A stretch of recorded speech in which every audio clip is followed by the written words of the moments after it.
YouTube channel GB राईबाट सबैजनालाई आचार गरी विशेष नमस्कार। किन भन्दाखेरि आज एउटा म छोटो भिडियो बनाउनलाई जाँदैछु, किनभने विशेष दिन पनि हो आज। माघे सङ्क्रान्तिको सबैजनालाई शुभकामना, सबैजनाको शुभ रहोस्, राम्रो रहोस्। अनि आज म विशेष गरी कहाँ जानु लाग्यो भने टुडिखेलमा, त्यहाँ चाहिँ विशेष माघे मेला अनि मगरहरूको कल्चर अनि चौधारी थारूको कल्चर त्यहाँ विशेष गरी मेलै लाग्छ। त्यो मेलामा विशेष गरी के हुन्छ भने कल्चरल डान्स, कल्चरली परिकार अनि कल्चरल पोसाकहरू टुडिखेल आइपुगे। अब यहाँ चाहिँ विशेष गरेर आज माघे मेला अनि मगर अनि थारूहरूको विशेष पर्व हुनको कारणले गर्दाखेरि म आज यहाँ सानो भिडियो भएर म खिच्न आएको हो। अब हेरौँ भित्र गएपछि अब एकदम मान्छेको चापहरू, मान्छेको भिडहरू, दुई समुदायको चाडो भएको हुनाले एकदम धेरै गाह्रो छ। तर धेरै गाह्रो हाल्दैन, पार गर्दै मेन गेट पुग्न चाहिँ एक फन्कै छ, एक राउन्डै लाउनुपर्छ। जस्ट भित्र गएर के छ सबै भिडियोहरू कर्मसम्म बनाएर सबै साथीहरूसँग देखाउने नै छु। मान्छे एकदम धेरै माघे मेलाहरू चाहिँ घुम्नु आउनु एकदम मान्छे छिर्नै नसक्ने मान्छे अब यसो घुमेर हेरौँ के रहेछ कसो रहेछ। खासै त्यस्तो राम्रो नहोला जस्तो मान्छे कोही मात्रै भिडले गर्दाखेरि र बाहिरमा एकदमै घुमेर हेर्छु होइन त खासै के होला जस्तो छैन। तर यहाँ हेरौँ, अब घुमेर हेरौँ के रहेछ कस्तो रहेछ, केही छैन।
हार्दिक शुभकामना अर्पण गर्न चाहन्छु।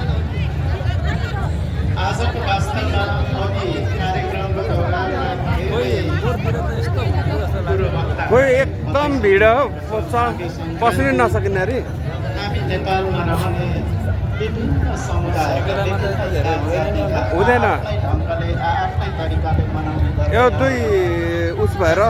होला।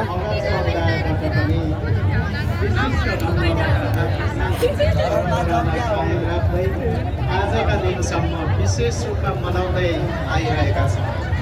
र यो विशेष पर्व विशेष गरेर नेपालको सन्दर्भमा हेर्दाखेरि सबै किसिमको जात जातिले समुदायले विभिन्न तरिकाले आफ्नो परम्परागत रूपमा चाहिँ मनाउँदै आइरहेको पनि पाइन्छ र यो नै वास्तवमा हामी नेपाली हुनुको एउटा विशिष्ट पहिचान पनि सूचीकृत गर्न सकिने भन्ने चाहिँ विशेष प्रावधान भएको छ। र जहाँसम्म मलाई लाग्छ यो आदिवासी जनजाति महासङ्घमा आबद्ध रहनुभएका सम्पूर्ण आदिवासी जनजातिका विभिन्न सामुदायिक सङ्घ सङ्गठनहरू लगायतका हामी सबै जो समुदाय यसप्रति आबद्ध रहेका छौँ, यो समुदायले यो सूचना एकदमै हाम्रो समुदायसम्म, हरेक व्यक्ति परिवार र समुदायसम्म चाहिँ यो सूचना सम्प्रेषण भइसकेको छ भन्ने पनि हामी विश्वास गर्दछौँ। र यो सूचना वास्तवमा यहाँहरू सबैले नेपाल सरकार संस्कृति पर्यटन तथा नागरिक उड्डयन मन्त्रालयको वेबसाइटबाट पनि प्राप्त गर्न सक्नुहुनेछ।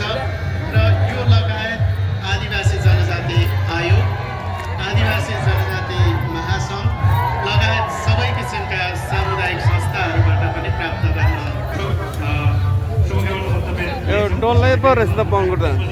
पूर्ण भन्ने संस्कृतिमय बन्नेछ एक मैले यहाँको माझमा राख्छु र नेपाल महासङ्घको वैदेशिक शाखा युएईको वर्तमान अध्यक्ष नेत्रबहादुर खत्री मगरज्यू सम्म मगर सङ्घको विभिन्न अब यसपछि सुँगुर कता खेलेर निर्माण गर्न हुने नेपाल महासङ्घ केन्द्रीय समितिका हाम्रा चाहिँ यो कहाँको सुँगुर ल्याउनु भएको चक्रबहादुर श्रेष्ठ मगरज्यू उहाँको नेतृत्वमा यो समितिले उहाँ चाहिँ महत्त्वपूर्ण भूमिका निर्वाह गर्नुभएको थियो त्यसर्थ यो आजको यो समारोहमा आज हामी चाहिँ सम्मान गर्न गइरहेका छौँ त्यसलाई सम्मान ग्रहण गरिदिँदै हुन नेपाल महासङ्घ केन्द्रीय समितिका सल्लाहकार मगरज्यूलाई त्यस्तै रत्न राजा मगरज्यूलाई पनि सम्मान ग्रहणको लागि म अनुरोध चाहन्छु अब यसपछि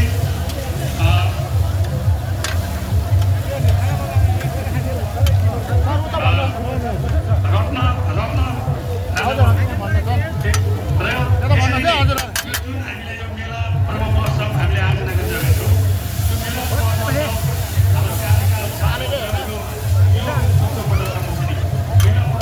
विभागमा रहेर महत्त्वपूर्ण भूमिका निर्वाह गर्नुहुने सङ्घ छ त्यसपछि हाम्रो नेपाल महासङ्घ केन्द्रीय समितिका सचिव निरन्तरै सदस्य सचिवहरू तिनजनालाई शासकीय एकदम ढुङ्गामा विशेष गरी यो चाहिँ ढुङ्गै फुटेको हो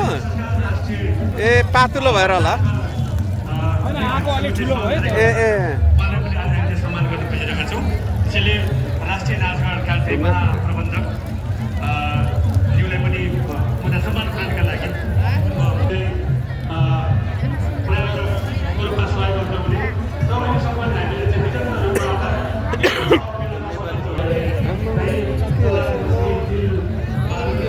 यो चाहिँ के हो यो हो हजुर के को बनाउँछ यो यो चाहिँ सिमिट हो अनि हजुरकोमा राइस हुन्छ अनि भेजिटेबल्स अनि एग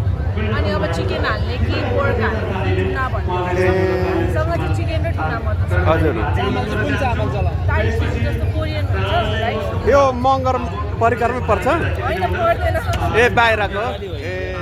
ए ल ठिक छ यो चाहिँ यस्तो परिकार छ एकदम राम्रो यो चाहिँ मगर परिकार हुँदा नि कोरियन परिकार रहेछ यसो चाहिँ नि अनि कताबाट तपाईँहरूको ल्याउनु भएको यहाँ हाम्रो आन्टीको पसल छ कोरियन रेस्टुरेन्ट छ विशाल नगर हजुर ए ए जिप जिप भनेर चाहिँ घर सोल जिप भनेर हो अनि भाइले त्यहीँ सिक्या भएर अनि मतलब अरू चाहिँ ए रहेछ यो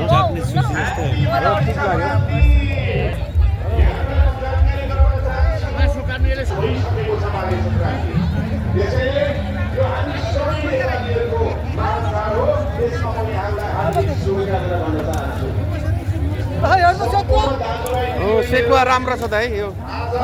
कताबाट लिएर आउनु हो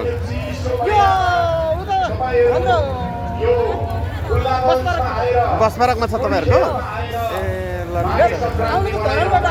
हजुर धराने कालो बङ्गुरको धराने कालो बङ्गुरको स्पेसल सुँगुरको मासु ल यस्तो छ आजको माघी मेलामा यस्तो चाहिँ घुम्नुलाई चाहिँ गाह्रो छ भित्र चाहिँ अलिक परिकारहरू राम्रै रहेछ गैलामा यो छेङ्गाहरू होला विशेष गरी एकदम राम्रो लाग्यो अनौठोका बदेलको नाक दुईवटा कानमा सेलरोटी लगाएर गहना लगाइदिएको त्यस्तो राम्रो छ परिकारहरू पनि माघे सङ्क्रान्तिको विशेष यहाँ चाहिँ नि रहेछ अब बनतरुलहरू मासु सेकुवा भयो अनि पकौडा बनतरुल एउटे तरुलहरू भयो सबै छ अनि फापरको परिकारहरू अनि माछा भयो अनि मासुहरूको परिकारहरू सबै भुगी अनि यता चाहिँ के हो थाहा छैन यो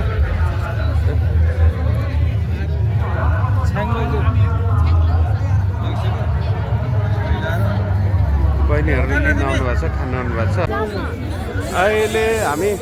अहिले हामी थारू को यता एरियामा उसमा आयौँ अब यता पनि सरसर्ती घुमेर हेर्छौँ हामी के रहेछ कस्तो रहेछ एकदम मान्छेहरूको भिडले गर्दा चिर्न चाहिँ गाह्रो त्यो मगरमा चाहिँ यहाँ चाहिँ सुँगुर पुरै पोलेर सेकुवा खाने रहेछ यसरी खाइन्छ जाडोमा भक्काहरू बनाउने तराईमा चाहिँ विशेष गरी एकदम यो चाहिँ थारूकोमा चाहिँ नि भक्का विशेष गरी यो चामलको पिठोको एकदम सस्तालाई पनि खानु राम्रो चिज मानिन्छ यो चाहिँ होइन त यहाँ चाहिँ सबै खाजा घरहरू यसरी राखेको छ अब यसरी सबैहरू नम्बर त्यहाँ दिएको हुन्छ यसरी नम्बर अप्सन भेट्ने सबै कुराहरू अनि सबै परिकारहरू पाउँछ विशेष गरी माछाहरू धेरै जस्तो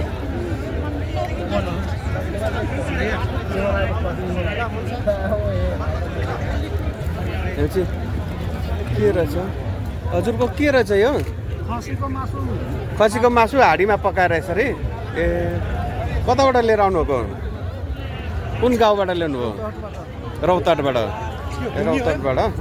खसीको मासु चाहिँ हाडीमा यसरी पकाएर वितरण गर्ने खाने माछा विशेष गरी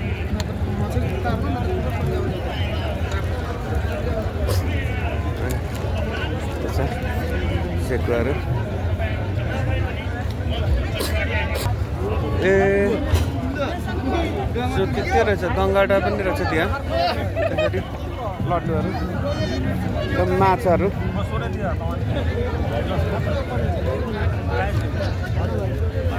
यो थारू परिकारमा चाहिँ माछाहरू घोगीहरू गङ्गटाहरू चाहिँ एकदम विशेषै रहेछ नि रहेछ अब यहाँ पनि छ अनि के को मासु हुँदा यो खसीको मासु घोगी त्यो चाहिँ के रहेछ कुखुराको मासु ए कुखुराको पनि रहेछ पोत्री माछा ए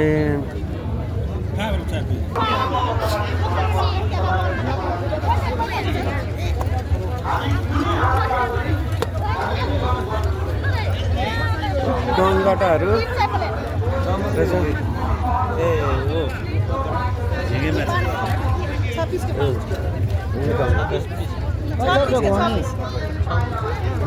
घोङ्गी कसरी छ घोङ्गी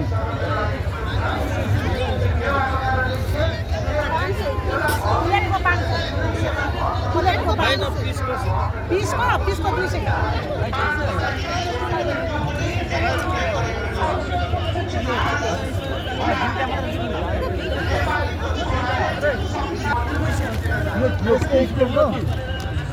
यो प्लेटले आउँदैन हौ तपाईँ कति प्लेट यो खाने भने त्यो प्लेटले आउँदैन त्यो प्लेट छ नि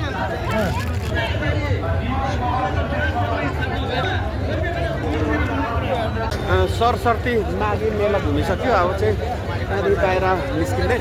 र एकदम भिड छ यस्तो नसकिने रहेछ खानेकुराहरू चाहिँ धेरै रहेछ मासु तरकारीहरू